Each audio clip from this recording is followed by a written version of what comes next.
Jedan od popularnijih programa za obradu fotografija zasigurno je Adobe Lightroom. Uz njega imamo naravno i Photoshop kao i razne druge programe poput Capture One-a, ali u Adobe paketu nekako fotografi najčešće posegnu za Lightroomom i Photoshopom, s tim da je razlika ta što je Lightroom prvenstveno okrenut prema fotografijama, dok je Photoshop uz fotografije namijenjen za rad grafičarima, raznim dizajnerima i slično. To u kojoj mjeri Lightroom prilagođen fotografijama možete odmah vidjeti zapravo kada otvorite program, zato jer imate prvo jedan library modul u kojem možete pregledavati sve fotografije, radite si kataloge, selekcije. Na to možemo gledati kao na nekakvu knjižnicu i onda kada iz te knjižnice posudimo neku knjigu se prebacimo u develop modul gdje smo fokusirani samo na nju. A onda poslije možemo od toga raditi razne albume, prezentacije, printati i uploadati na web. No kao i u svakom programu najbolje da krenemo od početka, jer Lightroom na prvu može djelovati malo komplicirano i vizualno neatraktivno, ali je to u stvari jedan genijalan program i kroz nekakvih 10 dana, ako se aktivno radi svaki dan po nekoliko sati, doslovno se sve funkcije mogu pohvatati. Prvi korak koji trebamo napraviti je da uvezemo naše fotografije. Više je načina za učiniti to. Jedan od načina je da kliknemo u lijevom kutu na tipku Import, onda će nam se otvoriti još jedan poseban prozorčić gdje mi onda na našem računalu odaberemo fotografije koje želimo uvesti. Možete ovako pregledavati foldere, naravno morate poznavati gdje je što spremljeno, onda se puno lakše možete navigirati. Kada kliknete na neki folder, onda će vam se pojaviti popis svih fotografija koje ste snimili, odnosno koje se nalaze u tom folderu. Ovo je jedna od galerija koju sam nedavno snimio i automatski su nam zapravo čekirane sve fotografije. Tako da ako kliknemo tipku Import, sve će ove fotografije biti uvezene u naš katalog. No najčešće to ne želimo, nego želimo samo neke fotografije. Smatram da je super međukorak da se u Adobe Bridgeu ili u nekom programu selektiraju fotografije s ocjenom 5 ili u nekim već bojama da ih označite i da onda importirate samo one koje želite. Jer ako ubacite 2000 fotografija, a od njih 2000 vam treba možda njih samo 20, bolje u koraku prije samo tih 20 selektirati i onda ih importirati u Lightroom, nego da zakrcavate program sa sadržajem, što će u konačnici rezultirati njegovim sporijim radom. Dakle, ovdje možemo očekirati sve fotografije kao što je sada napravljeno i onda će nam se sve uvesti. Ako odaberemo Uncheck All, onda sami možemo, tako što kliknemo na fotografiju i na ovu kućicu gore možemo odabrati koju ćemo ubaciti. Ovdje trenutno imamo u Grid View prikaz praktički svih fotografija, vidimo male sličice. Ako želimo gledati svaku tu fotografiju da nam okupira više manje cijeli ekran, onda odaberemo samo Cloud View i možemo gledati jednu po jednu fotografiju. Ako na tipkovnici idemo desno-lijevo, jednako tako možemo vidjeti fotografije, one nam se listaju. Ovo je, kao što sam rekao, jedan od načina importiranja fotografija. Ako ne želimo tako, samo kliknemo Cancel. Dok je drugi od načina za ubacivanje fotografija taj da jednostavno nađemo negdje fotografiju na računalu, kliknemo na nju, jednostavno mišem odvučemo u library dio i automatski će nam se otvoriti dakle isti prozor, samo umjesto što su nam sada selektirane sve, selektirana je zapravo samo ta jedna fotografija koju smo i odabrali. Međutim, za sve nove korisnike Lightrooma nikako ne savjetujem da odmah kliknete Import, nego treba obaviti još jedan međukorak prije samog importiranja fotografije. Ono što nam je najvažnije u desnom gornjem uglu je da odaberemo zapravo što će nam se dogoditi prilikom importiranja fotografije.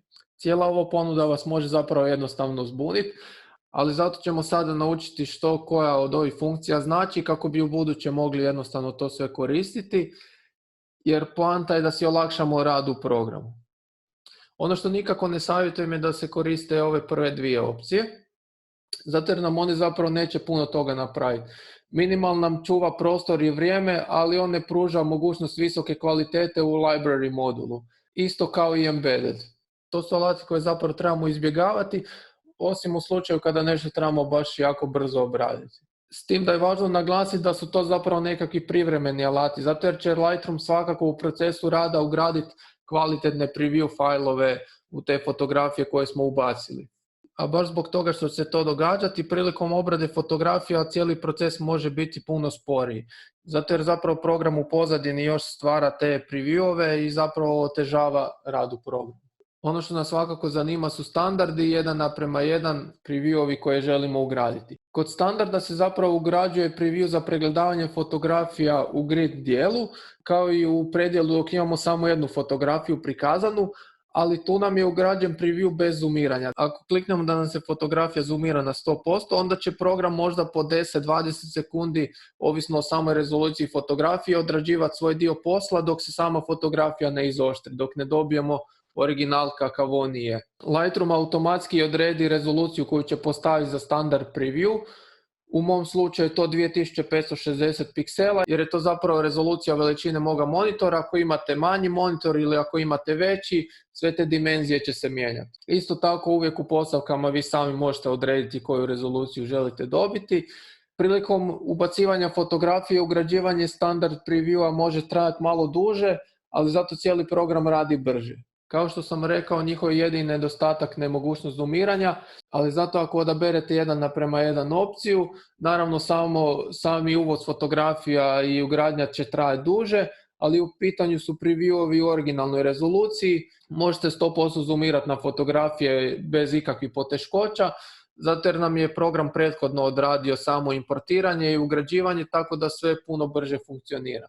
Opet s druge strane moramo razmišljati malo o nekoj ekonomičnoj strani računala, zato jer nema smisla da si zatrpamo hard diskove, da odjednom od 1 terabajta dođemo na slobodnih 10 gigabajta. To je problem ako koristimo 1:1 ugradnje, isto tako i standarde ako koristimo, ali kod 1:1 ugradnje nam je zapravo malo veći problem jer će oni zauzimati puno više prostora. U Lightroomu je po defaultu ugrađeno da on nakon 30 dana odbaci sve ugrađene previewove, tako da se zapravo konstantno svaki dan može uštediti nova količina podataka, a isto tako vi u postavkama možete odrediti neki drugi vremenski period, možda podesite da promijeni svaki 10 dana, svaka 2 dana, svaki 40 dana. No ono što je najvažnije je da uvijek nekako štedimo prostor, da ne krcamo preveliku količinu podataka. Ukratko, kod ugradnje previewova zapravo moramo razmišljati na način da sebi olakšamo cijeli posao. Zato obavezno gledajte da ugradite ili standard ili 1:1. Osobno koristim standard previewove. To mi nije neki velik problem jer dok obrađujem fotografiju, ako zoomiram na 100%, obzirom da imam dosta jako računalo, zapravo ne gubim puno vremena u tom samom prikazu fotografije. U slučaju da imam puno sporije računalo i kada bi ugradio standard preview i kada bi išao zoomirati na 100%, možda bi izgubio minutu vremena da mi se izoštri fotografija. Posebno oni koji imaju slabija računala i ako se odluče za ugradnju neke od ove prve dvije opcije će tek vidjeti zapravo koliko će imati velikih problema. Doslovno dok kliknete mišem može potrajati da treba 5 sekundi da se neka radnja napravi. Baš zato u standard 1:1 preview možda ćete izgubiti malo vremena prilikom importiranja. Nekad se znalo događa da se čeka po 10 minuta da se odradi taj preview, ali onda bar znate da će program raditi brže. Tako da mislim da je to dosta velika prednost. Ono što je isto tako posebno važno u programu je nakon što smo obradili ovaj prvi dio je da ugrađujemo i smart previewove. Što to zapravo znači? Ako smo importirali fotografije s hard diska i ako smo ugradili smart preview, ako imamo na primjer 50 fotografija i sad smo spojili taj hard disk i negdje nam je drugdje, nije nam pri ruci, zapravo nam nije nikakav problem da mi te fotografije pregledavamo, obrađujemo i eksportiramo. Ono što nam je problem je taj da ako nam je originalna rezolucija 6000 puta 4000 piksela, smart previewovi su manje rezolucije. To može iznositi možda 2540 piksela, što u mom slučaju ugradi u smart preview. I to zapravo znači da mi ne možemo eksportirati u punoj rezoluciji, nego možemo u rezoluciji koja nam je ugrađena. Ali to zapravo odlična stvar jer sve promjene koje mi napravimo na toj fotografiji, ako napravimo nanovo obradu, ako dodamo više kontrasta, maknemo boje, bilo što god da napravimo, u trenutku kada mi spojimo naš eksterni hard disk, sve te promjene će se automatski napraviti u Lightroomu. Tako da to je jako velika prednost ugrađivanja smart previewova i oni su svakako sami po sebi korisni. Ako smart previewove tu slučajno niste ugradili, ako ste odabrali da se ne ugrade, u bilo kojem trenutku u Lightroomu se oni mogu nanovo ugraditi. Umjesto što će trebati sat vremena za nekakav proces uz ugradnju smart previewova i svaku tu sekundu, 2-3 koju uštedimo prilikom obrade, zapravo ukupno gledajući možemo uštediti puno vremena. jer nažalost ne treba zaboraviti da je Photoshop super optimiziran program za rad, ali Lightroom već godinama ima jako velike probleme i korisnici se non stop žale. Oni su čak i sami prije nekoliko mjeseci priznali da program ne radi na nivou na kojem bi korisnici željeli, tako da uvijek treba gledati razne varijante da se optimizira što bolje kako bi rad išao što brže. Ispod ugradnje za smart previewove imamo opciju da li želimo da nam program automatski prepozna ako imamo možda dvije slične fotografije, da se ne stvaraju nepotrebni duplikati. I nakon što smo tu selektirali ugradnju naših smart previewova i odabrali neki od ovih modova standard ili 1:1 kod ugradnje, to nam je zapravo više manje gotov cijeli posao.